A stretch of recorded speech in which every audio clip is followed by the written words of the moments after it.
நண்பர்களே வணக்கம். எப்பவும் போல் காலையில் வண்டி எடுத்துகிட்டு வண்டி வேகமாக ஓட்டிட்டு கடைக்கு போகலான்னு பார்த்தா போகிற உள்ள தம்பி சொதப்பிட்டாப்புல. சரிட்டு நான் அவரை கொஞ்சம் தீனியை போட்டு வண்டியிலே கடைக்கு பறந்துட்டேன்.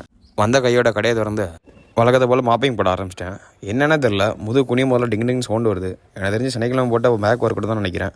முதுகே சரியில்லை. ரைட்டுன்ட்டு டீயே கிண்ட டைம் ஆச்சுன்னு பால் காய்ச்ச போனால் அங்கே அடுப்புக்கு பால் அபிஷேகம் பண்ணிகிட்டு இருந்தேன். என்னென்னு தெரில, இன்றைக்கி நாள் ஒரு மாதிரியாக போயிட்டுருக்கு. ரைட்டு போனது போச்சுட்டு வேறு பால் எடுத்து டீ கிண்ட ஆரம்பிச்சிட்டேன். அதுக்கப்புறம் அடுத்தடுத்து வேலை வந்ததில்ல, டைம் போனதே தெரில. நம்ம ஷிஃப்ட்டு முடிஞ்சு வீட்டுக்கு ஓட்டேன். வீட்டுக்கு வந்த விட கொலபசி அதோட இருந்த சாப்பாடு அடிச்சுள்ள நூற்றிட்டு எடுத்த வீடியோக்கு வாய்ஸ் ஓவர் கொடுக்கலான மொட்டை மாடி வந்தால் அங்கே சலக்குன்னு சரியான வெயில் முடியல. சரின்ட்டு வாய்ஸ் ஓவர்லாம் கொடுத்து முடிச்சுட்டு கீழே போய்ட்டு நல்லா உறக்கத்தை போட்டு முடிச்சதுக்கப்புறம் வீட்டில் இஞ்சிடி போட்டு கொடுத்தாங்க. அதை நல்லா குடிச்சிட்டு இருந்தேன். என்னென்ன தெரில, இன்றைக்கி நாள் ரொம்ப போரிங்காக போச்சு. சண்டைன்றனால ஜிம்மும் இல்லை, வேறு எந்த வேலையும் இல்லை. அப்படியே ஒரு மாதிரியாக போயிட்டு இருந்துச்சு. அப்புறம் நண்பர் ஒருத்தர் கால் பண்ணி ஒரு முக்கியமான வேலையை போலன்னு கூப்பிட்டுருந்தாரு. சரி அவங்க கூட போயிட்டு வீட்டுக்கு வந்து பார்த்தா தோசை. சரி சாப்பாடு அடி இவ்வளோ பூசன்னு சொல்லிட்டு அதையும் சாப்பிட்டு இன்றைக்கி நாள் முடிச்சுக்கிட்டேன். மறக்காமல் அந்த ஃபாலோ மட்டும் கொஞ்சம் தட்டி விட்டுருங்க.